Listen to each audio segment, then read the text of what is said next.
à toutes et à tous les gamers, les gameuses, les hackers, les hackeuses.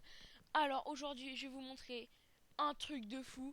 Je vais vous montrer comment infiltrer un site grâce à des failles SQL et un gros logiciel de ouf que j'adore qui se nomme Avige. Alors je vais vous mettre le lien du téléchargement d'Avige dans la description, c'est totalement gratuit. Vous allez l'installer. Il faudra désactiver votre antivirus parce qu'ils vont vous mettre ah oui machin euh, contient malveillant et tout. Vous allez aussi pas faire ça sur Google Chrome si vous utilisez Google Chrome parce que ça va vous. Google Chrome contient une espèce de antivirus entre guillemets qui va vous bloquer le téléchargement. Donc vous allez sur internet, il y a Internet Explorer, Mozilla Firefox, donc voilà. Vous téléchargez, vous installez le logiciel. Une fois que vous êtes dessus, vous allez dans Settings, voilà. Dans Général, à la place de 32, vous mettez 50. Et ça sera pas coché là. Vous cochez Try different syntax in union injection. Ok. Vous faites appli. Voilà. Une fois que c'est fait, il y aura un truc là, target machin, une adresse URL. Non, c'est pas du tout ça qui nous intéresse.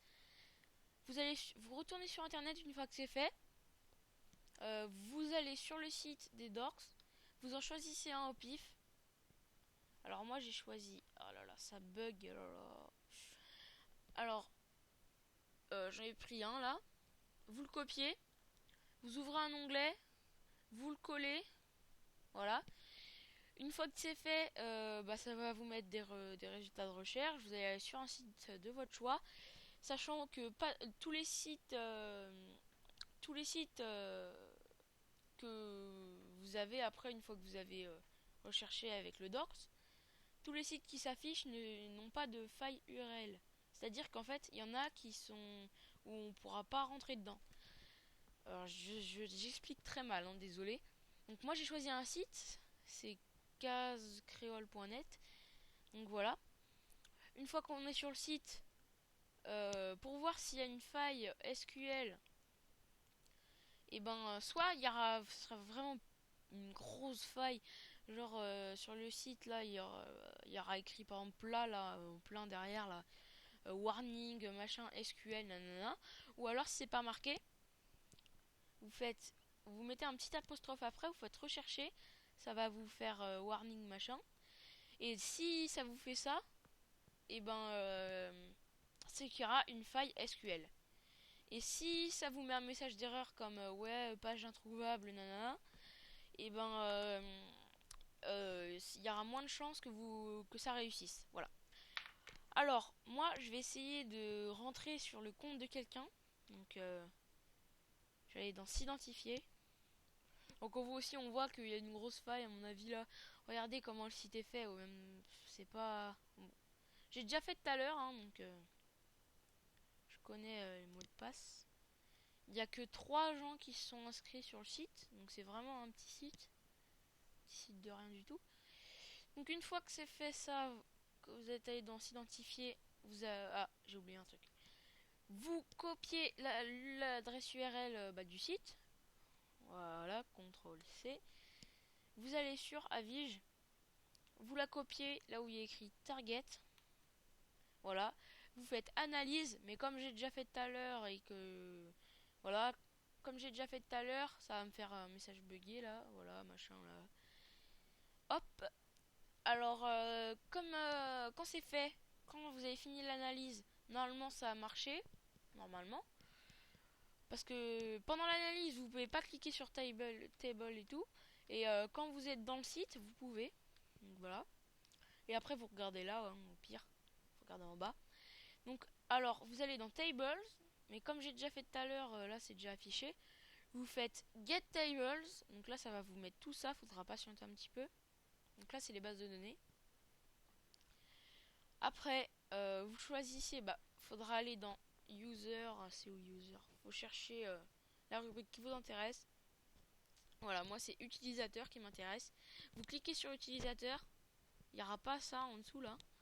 Vous faites Get Columns et après là ça va vous mettre tout ce qui est en dessous. Donc ville, région, commercial, code postal, adresse, fax, portable. Donc vous avez tout, vous pouvez avoir toutes les indications sur la personne que vous voulez entre guillemets hacker. Bah hacker. Et moi je vais pas le faire parce que c'est du viol de liberté, c'est du viol. Voilà. Donc moi ce qui m'intéresse c'est idée d'utilisateur. Bon, ça on n'en a pas vraiment besoin mais bon voilà. Nom d'utilisateur et mot de passe. Une fois que vous cochez les trois, vous faites get data. Ça va vous mettre là ça charge. Voilà. Là ça va vous mettre tous les noms d'utilisateurs qu'il y a sur le site. Normalement il y en a trois. Voilà. Voilà. Et leurs mots de passe mais ils sont cryptés.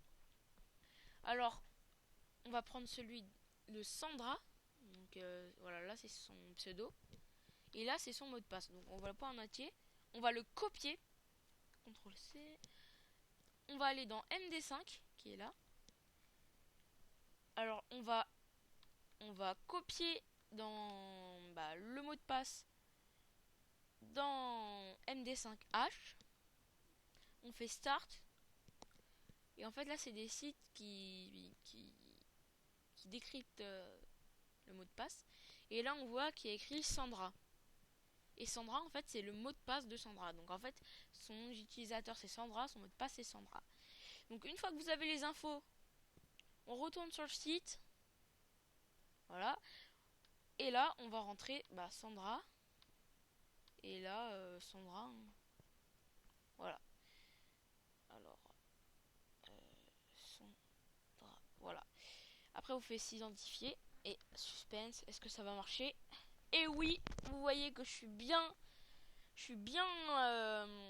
sur son compte. Donc, bonjour Sandra, machin. Et donc vous pouvez acheter des trucs, mais bon moi je vais pas le faire.